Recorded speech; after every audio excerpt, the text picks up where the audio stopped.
O ngayon na-stroke pala siya. Hindi naman siya pinagtatawanan dahil na-stroke siya eh. Kaya pinagtatawanan siya kasi gano'n na itsura mo, ang sama pa ng ugali mo. O ito, pakinggan natin itong balitan to. Naubos na ang pasensya ni Akbayan Party List Representative Percy Sendanya matapos siyang punahin ng isang social media page na ginawa umanong katatawanan ang kanyang itsura. Nakakatawa naman talaga. Ginawang katatawanan ang kanyang itsura. Pucha, nakakatawa naman talaga yung pangit ka na, pinapangit ka palalo. Sobra. Ang sakit sa puso naman talaga nun.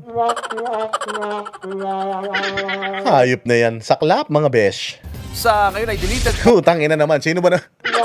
Tama naman ah. Ayos lang naman. Baka ano lang yan. Baka AI yan, AI. Utang ina, Percy. Subukan mo kaya, Percy, na di ba, nakaganon yung ano. Subukan mong idiretso kasi. Hindi mo kaya talaga. Pa-therapy mo, marami ka naman pera. Di ba yung natitherapy man yan, yung mga nguso na ganyan. Natitherapy man yan eh. Di ba yung muscle ng mukha mo, kinukurye-kuryente na ganun para dumiretso, di ba? At saka, alam mo, Percy, kahit diretso yung bunganga mo nandirito, pangit ka pa rin eh. Promise. Hindi disability yung pagiging pangit. Lahi yan, lahi. Ano ko? Sabi niya, oh, hindi daw dapat ginagawang katatawanan ang disability. Tanga. Hindi disability yan. Lahi yan. Genes. No, ano yan? DNA. Putsang ina, lahi nyo yan eh. Ano ka ba? Walang eh. Makukuha pa sa hilot yan. Oo, si Mang Kepwing, hanapin mo. Kaya si ano, si Ka-Emong. Kilala niyo si Ka-Emong? Yung albularyo ni Kabayan Noli de Castro sa tuwing Halloween. Oo, di ba? Nanonood kayo ng Gabi ng Lagim ni Noli de Castro. Di ba pag tuwing November 1, puta nakakatakot yung mga balita ni Noli de Castro sa Magandang Gabi Bayan eh. Hindi ko inabot yun eh kasi ang inabot ko ang inabot ko yung itong mga bagong show na. Oh, yung mga tesi ng tahanan, lunch date, ganyan. Hindi ko inabot yan eh. Inabot ko kasi yung mga ano ba yung mga wala ako mga Sailor Moon na inabot.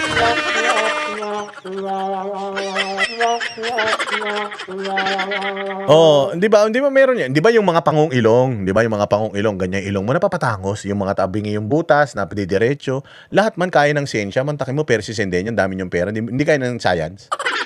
Putsang ina, sa DPWH ka kaya magpunta. Baka sakali pwedeng espaltuhin yan para dumiretso. Sabi ni Legend Chupapi, Boss Dada, -10 na naman ako sa langit. Tangi, hindi masamang hindi masamang pagtawanan ito. Hindik ang ugali nito eh. Ay, katulad si Hans Japango. Si Hans Japanguman yan. Nag-asawa lang yan ng kano, kaya yung mga anak niya matatangos ilong. Pero, putsang ina, parang dinaanan din na pison yung ilong niyan eh. Ganito. Tayo na ganyan ginawa sa kanya. Pero Percy, hanapin mo si Ka-Emong. Natatandaan nyo si Ka-Emong, di ba? Yung sa Magandang Gabi Bayan. Magandang Gabi Bayan. Tuwing November 1, nakakatakot yung mga istorya. Meron yung nilalagyan ni Ka-Emong ng yung mga naiingkanto. Sabihin nun, ha, sino ako? Sino ako? Sino ka? Ako si Lucifer. Gawa ganon. Tapos nakita niyo si Ka-Emong may ilalagay siya. Lumabas ka sa katawan niya. Ayoko. Di ba? Ang gagawin ni Ka-Emong may ilalagay siyang yung parang kwintas ng bulita sa sa leeg. Masasakal yun eh. Oo, tapos mawawala na yung engkanto. Wala na yung engkanto. Sabihin pa nun na may nagkagusto sa'yo, kapre. Kaya pala daw, nabuntis siya. Nabuntis daw siya, nakabuntis kapre. Ulul, kapitbahay niya yun. Tangina to si Noli de Castro, manloloko to si Ka-Emong eh. Meron yung yung GMA7, meron silang yung Ghostbuster, yung lalaking nakabonet tas walang baba. Yung ilong, bunganga, tapos leeg na. Sino pangalan nun? Yung yung lalaki na yon, yung naghahanap ng mga multo. Sang ina yun, pinagtatawanan din yun. Oo, si Ed Calawag. O tama, si Ed Calawag. Pinagtatawanan din yun. Pucha, grabe yung kung paglaruan. Napipikon si Ed Calawag, di naman. Pucha, hanap ng multo. Kahit pagtawanan mo ako, gago. Pagtangin na mo, pag may multo sa bahay mo, hindi kita tutulungan. Sweetie, watching from Abu Dhabi. Mabuhay ka. Oh, si Ed Calawag, di ba? Oh, nakakatawa man yun. Pag ginawa nila ng yung pucha, pinaglalaruan nila yun. Si Ed Calawag, ang galing maghanap ng multo nun eh. Di ba, Maricris Grobin, mabuhay ka dyan sa Amerika. God bless you. Ang dami may mga kapansanan. Si Mahal. Pandakman si Mahal. Alam mo si Dagol? Si Dagul, alam mo si Dagul? Pucha yan. Kasi kaibigan ko yun eh, si Dagul, si Dennis Padilla. Sila, kaibigan ko yun sila. Nagpupunta ako dati sa kanila. Alam mo si Dagul, nilalagay nila sa lamesa. Pinapatong nila si Dagul sa lamesa, tapos iniiwanan nila maghapon na, hindi makababa ng lamesa. Ang iikli ng paa ni Dagul eh, ganyan lang eh. Tangina, pag tumalon siya sa lamesa, para siyang tumalon sa 3-story na building. Oh, kawawa yun. Si Dagul. Meron pa nga isang beses eh, nasa ano kami na Dennis Padilla. Galit na galit si Dennis, sumigaw si Dennis. Sino? Dagul! Sabi niya, umihi ka na naman sa lapag. Siyempre si Dagul, gulat na gulat siya. Sabi niya, hindi po ako yung konsi, kasi konsihal pa si si Dennis eh. Basta, umihi ka na naman. Hindi ako yun, konsihal, hindi ako. Sabi ni Dagul, kawawa nga si Dagul eh. Hindi ako yun. Anong hindi ikaw? Hindi naman naabot yung titi mo sa sa kubeta, tsaka doon sa urinal. Umihi ka na naman sa lapag. Pero patawa lang nila yun. Pero inaasar nila si Dagul. Alam niyo, hindi naman napipikon si Dagul. Nagdemanda ba si Dagul? Hindi. Pag tinawag mo unano si Dagul, unano man talaga si Dagul. Hindi man siya magagalit. Di ba? Unano eh. Pag sinabi mo si Dagul, kasi laki ni Shaquille O'Neal, mapipikon yun. Putangin mo. Pag tinawag mo akong tangkad, gago ka ba? Pandak nga ako eh. Tawagin mo akong tangkad. Ngayon ganito,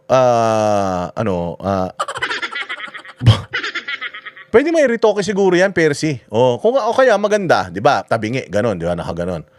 Ipahiwa mo 'to para pumantay. Pahiwa mo sa kabila para pumantay, 'di ba? Yung bibig mo humahaba lang pero pantay na.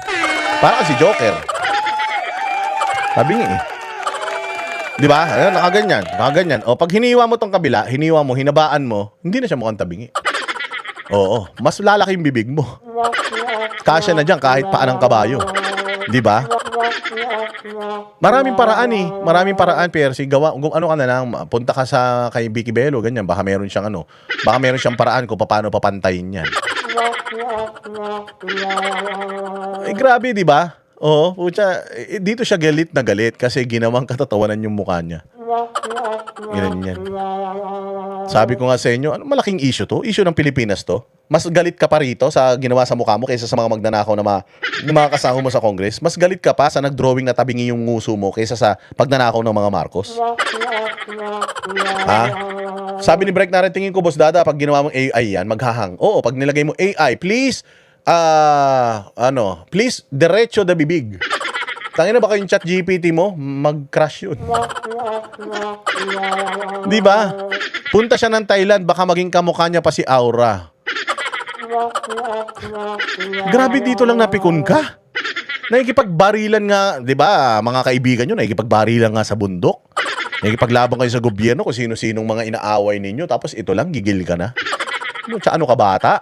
Post ng social media page na Richard Art, iginuhit nito ang mambabatas. Pero eto nga, exaggerated ang bahagi ng... Exaggerated daw. Tangina naman kasi ito si Richard Art, nakakainis po. Tiyang ina, ang pangit na nga ng gising ng tao, ang pangit pa ng drawing eh.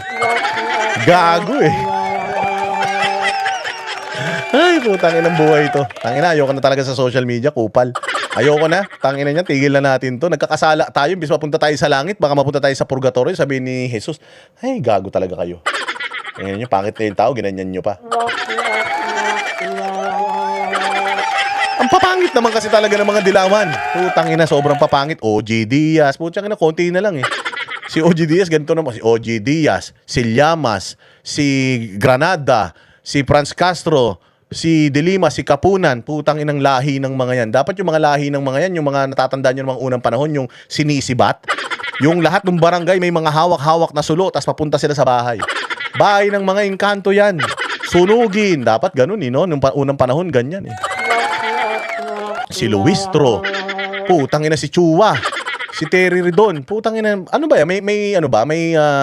Meron bang pagkadilawan ka, kailangan ba talaga, putya, mukha kang hayop? Hindi ko magets eh. Oh. Hindi ko talaga magets eh. Bakit ganyan ang mga itsura nyo? Ba't pare-pareha? Si Jokno naman, putang ina, si Jokno, ang gastos sa toothpaste.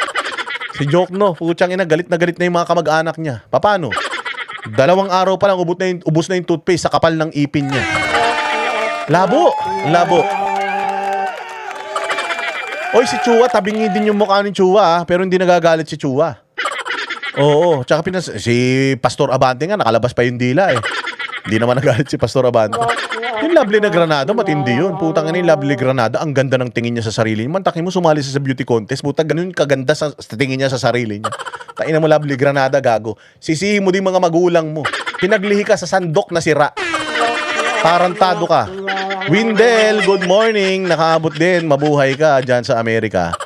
Oo, tanginang yan. Pinaglihi sa sandok na sira. Ito si Lovely Granada. Ang tingin niya sa sarili niya maganda. Ganun, i-embrace mo kasi. Pero si Sendenya. I-embrace mo. Pangit ako. Araw-araw ulitin mo. Pangit ako, pangit ako, pangit ako. Tabingi ang nguso ko, tabingi ang nguso ko. Araw-araw. 10 pagising mo, bago ka tumingin sa salamin, ikondisyon mo na yung utak mo. Pangit ako, pangit ako. 10 beses, tas tabingi ang bibig ko. Tabingi ang bibig ko. Para pag dilat ng mata mo, ina-expect mo na, hay, totoo. Akala ko na nanaginip lang ako. Diba? Dapat ganun. Para hindi ka na nasasaktan sa mga ganito. Ako sinatawag sa akin, nog-nog, negro, libag. Ano pa pinagtatawag sa akin? Wala naman. Ang hamon lang ako suntukan. O, putang ina mo, kabugbugan tayo. Ganun lang. Pero yung demandahan, may gagastos ka. Gagastos ka. Your Honor, sumama po ang loob ko. Bakit? Dinrawing niya po ako. Yung drawing niya, sobra namang tabingi eh. Pwede naman konti lang eh. Putang ina, sinobrahan naman niya. Mont Bonacruz, shoutout sa'yo. Pwede naman konti lang. Sinobrahan naman. Drawing nga eh. Paano kung di marunong mag-drawing yung tao? Ganyan talaga yung drawing niya. Tsaka, parang parehas na parehas naman. Kau naman, nagalit ka naman. Bibig ni Sendanya. Sabi naman ng mambabatas, hindi na bago ang mga paninira at pag-atake sa kanya. Hindi na pala bago eh. Luma na pala yung mga pag-atake sa'yo. Bakit napipikon ka pa? Ano mapikon, boss? Bawi-bawi na lang. O, hanapin mo yung mukha niya. Yung nag-drawing sa'yo, i-drawing mo din. Itabingi mo rin yung mukha niya. Kung gusto mo, i-rearrange mo yung mukha niya. Yung isang mata niya, ilagay mo sa tenga. Yung tenga, ilagay mo sa mata. Yung ilong, lagyan mo ng bibig. Ganun. Gayahin mo din para quits kayo. Putang ina, ang daming problema ng Pilipinas. Pero si Sendenya, ang daming problema ng Pilipinas. Nagbabaha sa Pilipinas. Kaliwat kanan nakawan. Nanakawin yung 2027 budget. Tapos hindi pa makulong-kulong tong hayop na Martin Romualdez na ito. Tapos si Boying Remulla, inaabuso pa yung kapangyarihan. Pucha, sa dami. Gusto mo, ikaw ang asikasuhin. Ang daming kaso sa Pilipinas. Puchang ina, namamaril na yung mga estudyante sa Ateneo. Gusto mo, ikaw ang bida. Gusto mo, ikaw yung alagaan, arugain. Kawawa ka naman. Ang inang daming namatay sa baha. 20 mahigit ang namatay sa baha. Ilan ang namatay doon sa barilan sa Zamboanga. Tapos gusto mo, puta yung bibig mo, pag-usapan natin. Abnormal. Anak ng tinapay, hindi na daw yan bago. Ilang taon ko nang pinalalagpas ang araw-araw na paninira at personal na pag-atake sa akin, online man o offline. Hindi na ito bago, pero may hangganan ng lahat. Ano? Umalis ka na sa gobyerno para yun ay hangganan. Umalis ka sa gobyerno, wag kang magpa-interview. Kaya pag nagpa-interview ka, i-blur mo yung mukha mo. Para hindi makita ng tao. Nagsasabi man lang totoo ang tao. Ang netizen, pag sinabing pangit ka, pangit ka. At saka, grabe ka naman kasi persistent niya. Meron ng filter eh. Hindi kaya ng filter yung mukha mo. Utang na baka pati yung meta i-demanda mo. Pucha kung si Rob, tama ka dyan, Bright Naria. Kung si Erap ay si FPJ, puno na ang salop. Oh, puno na ang salop. Dapat nakalusin. Puchang ina. Pangit na yung salop. Hayop yan. Wag ganun, boss. Sobra ka naman eh. Grabe naman kayo. Si Vice Ganda nga. Grabe nga si Vice Ganda. Si Jessica Soho. Kung alipustahin ni Vice Ganda, di ba, Meme Vice ka? Di ba idol mo si Meme Vice, di ba? Tuwan-tuwa ka kay Meme Vice, di ba? Pagka si Meme Vice nga, araw-araw ginagawang kabayo yung mukha ni Meme Vice. Hindi nga nagrereklamo si Meme Vice. Bakit? Kasi alam niya, mukha siyang kabayo talaga. Kaya gumawa siya ng pelikula, Petrang Kabayo. Kasi alam niya, mukha siyang kabayo. O, si Meme Vice, hindi ba? Binaboy-baboy si Jessica Soho. Sinabi kay Jessica Soho, sa sobrang taba ni Jessica Soho, hindi daw kayang i-rapein si Jessica Soho ng isang tao. Kailangan daw, pag ni-rape si Jessica Soho, isang buong barangay. Utang ina, hindi nga kayo nagalit kay Vice Ganda pagka grabing gumawa ng grabe mang api. Kaibigan niyo yan eh. O si Vice Ganda, noong nakaraan, puchang inang yan, binasa niya yung negra. Tapos, sabi niya, Milo. Milo daw yung pawis. Tingnan mo, racist, negra, tas Milo. Di ba, Milagros Wood. Diyan sa Amerika, maraming salamat sa iyo. Tingnan mo persisente niya, di ba? Makakakampi niyo, pinklawan niyo, mga hayop kayo. Tangina ninyo, ang lalakas ninyo mga satas kayo, mga pikon kayo, mga kupal kayo. Pero may hangganan ang lahat. Git nga, ang kapansanan ay hindi katawanan. Hindi ito dapat gamitin para manlait o hiyain ng isang tao. Hindi na raw ito palalampasin ng mambabatas. hindi lang para sa sarili, kundi para na rin sa iba pa mga PWD. Oy, wag mo nang damay lahat ng PWD. Sabi ko nga sa'yo, Joffrey Bongat, Joffrey Andy Bong. Mabuhay ka, maraming salamat sa iyong pakulay. Wag mo na idamay yung mga PWD. Sabi ko nga sa'yo, yung kapangitan mo, hindi yan disability. Ano yan? Genetic failure. Yun ba tawag doon? Genetic glitch yan. Tsaka maging masaya ka na lang. Sa mundo, ikaw lang may ganyan. Kahit saan kang lupalop ng mundo, magpunta, ikaw lang may ganyang muka. Unique yan. Parang parang fingerprints.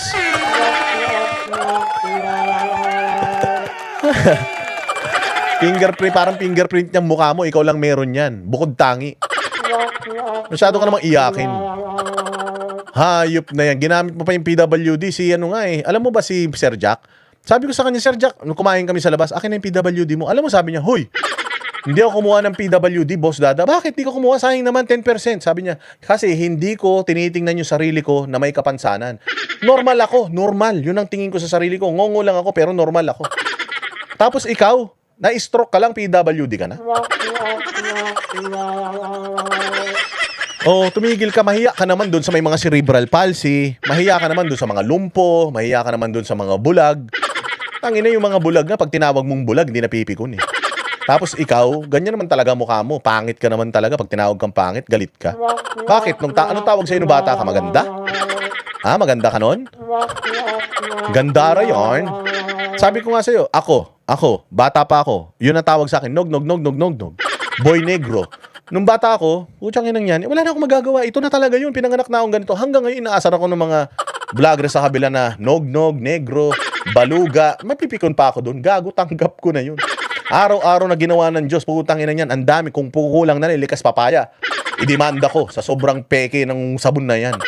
Putang ina, alam nyo lang kung gaano karaming likas papaya na ubos ko. Gusto kong pumuti para hindi na ako inggitin. Putsang ginawa ko, nagpatato na lang ako ng madami para hindi halata. Hayop ka, tinanggap ko na yun sa sarili ko. Puta, persistent yan nung pinanganak ka, ganyan na mukha mo. Mukha ka ng aso nung ipinanganak ka. Diba, Ani Haramillan, ako, ikaw talagang pinakamahal ko dito sa Banateros.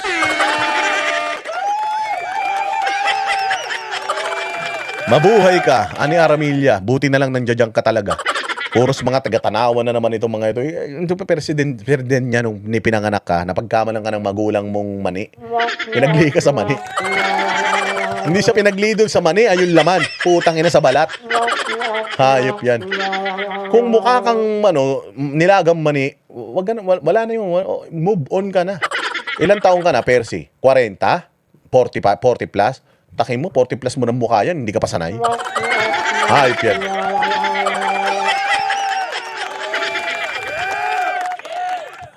Oy, Juniel BS. Maraming salamat sa iyo, ha. Ngayon, nakikipag-ugnayan na si Sandanya sa kanyang mga abogado. Wala kang makukuha ng abogado. Ano ka ba? Ako, abogado mo. Boss Dada, kukunin kita ng abogado. Bakit? Anong kaso? Anong natin? Sinong babanatan natin? Yung kasi may nag-drawing sa akin, tabingi yung muka. Gusto ko i-demanda, ha?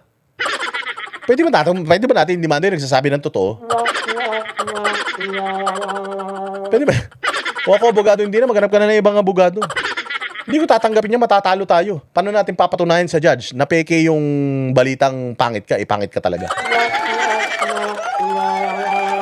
Natatandaan nyo, nag-away si Pinoy Ako Vlog.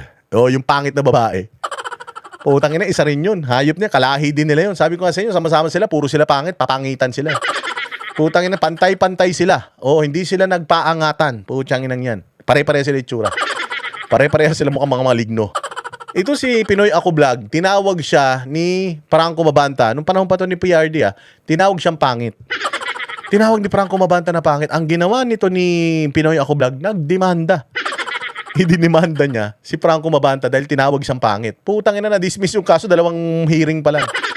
2 hearing pa lang, bakit? Putang yung judge nagkasakit. Putang ina, hindi daw niya makalimutan yung mukha ni Pinoy Ako Vlog. Mantakin mo, nagdemanda ka dahil tinawag kang pangit. Magdemanda ka kung tawagin ka maganda. Dismiss yung kaso. Dismiss yung kaso, hindi naniwala yung judge na hindi siya pangit. Oo, dismiss. Patang ina niyan. Patay tayo dyan. Para sa legal action, humingi naman ng paumanhin ang nag-post ng caricature at Ay, si Richard Art, kau kasi.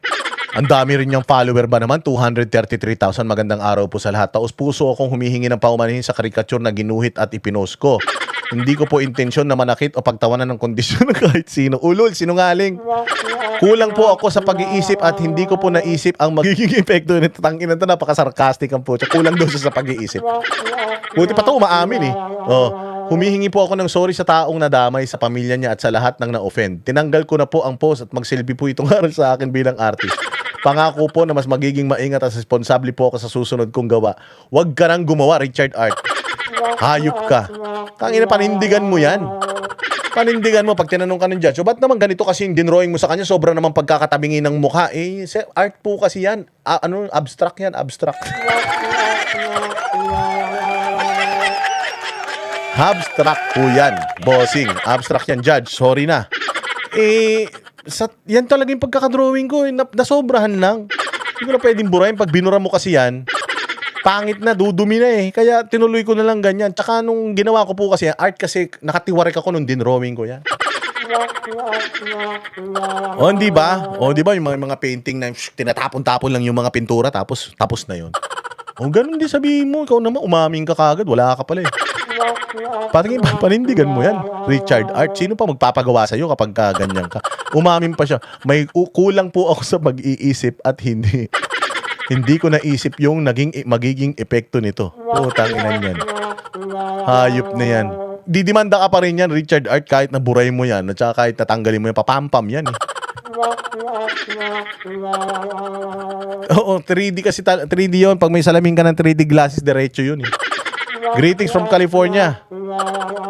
Mabuhay kayo dyan sa California. Thank you very much, Rhea Daisy. Sinabing may pagkukulang daw siya sa pag-iisip. Nangako rin siyang magsisili raw itong aral sa kanya. Ito naman kasi si Percy. Naman kasi si Percy. Sa sinasabi mo ngayon, boss, di mas lalong pumapangit si... Hindi eh. Ako naman, nagsasabi man lang ako ng totoo. Sabi ng mga magulang ko, wag ako magsinungaling. Sabi ng magulang ko, Boss Dada, wag kang magsisinungaling, wag kang magnanakaw, mambabae ka kung gusto mo. Pero wag mo lang gagawin yung magsinungaling tsaka magnakaw, ha? Kaya galit na galit ako kay Bongbong kasi sobrang sinungaling eh. Mantangin mo si Bongbong nagsisinungaling na walang baha. So syempre, inaano ko lang din naman yung sabi ng mama ko. Sabi ng mama ko, wag kang magsisinungaling. Di sinasabi ko lang kung ano nakikita ko. Pangit. Sino dito? Taas ang kamay ng magsasabi na si Percy ay maganda. Sige nga. Ano nyo nga dyan, ilagay nyo nga dyan, sino ang naniniwala kay Percy? Sige, ito na lang, baguhin natin tanong. Percy, baka nanonood ka. Ito, yung mga tao na tatanungin ko. Maganda ba si Percy o pangit? Press 1 pag maganda, press 2 kung pangit. Bilis.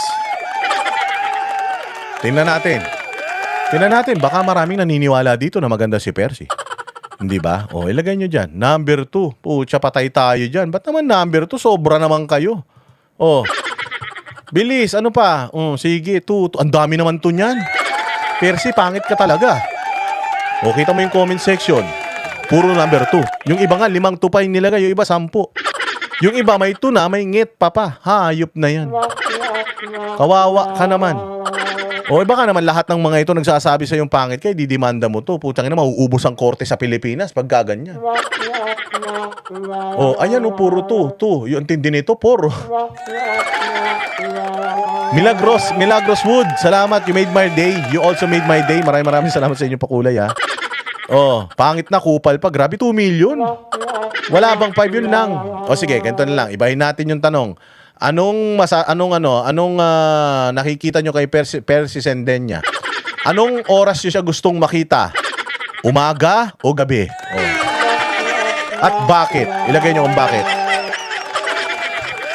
Bilis, ilagay nyo kung bakit. Malanghiya kayo.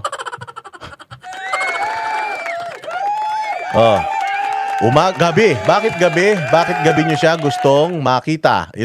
Ilagay nyo dyan. Bilis, bakit gabi nyo siya gustong makita?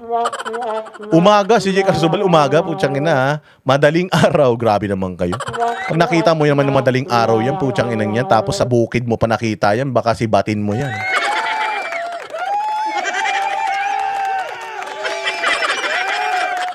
Walang hiya kayo. Gago talaga kayo, no? Tangina, madidimanda pa ako dahil sa inyo, eh. Okay lang man yan. Pag tinanong ako sa kulungan, ba't ka nakulong? Puta, tinawag kong pangit si Sendenya. Baka sabihin, talaga, mayor ka dito, mayor ka.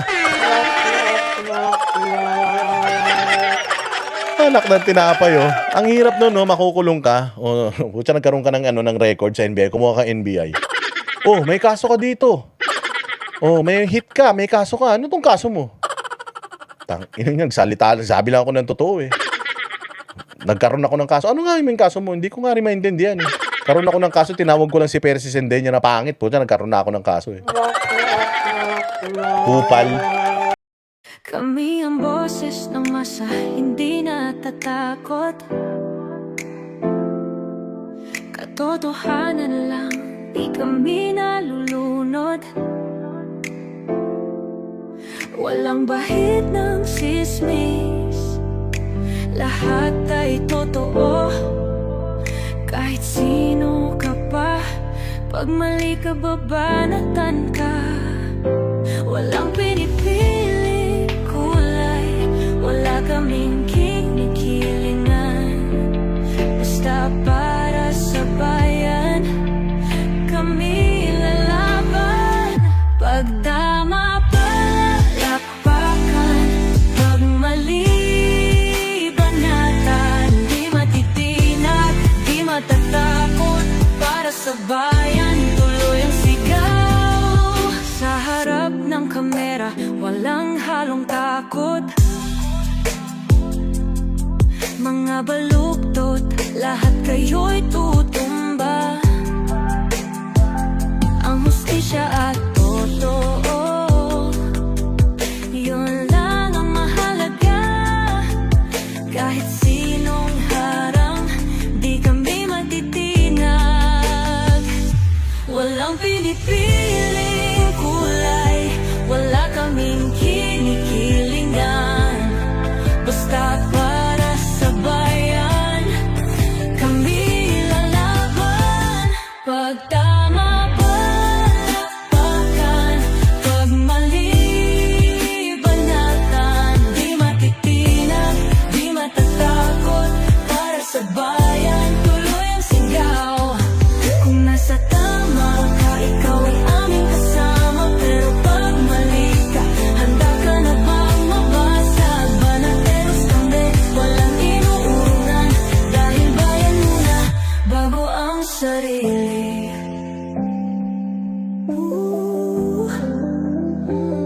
Bago ang sarili.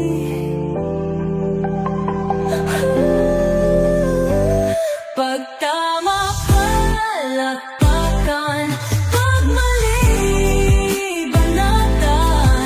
Banateros ang sigaw, katotohanan ang laban.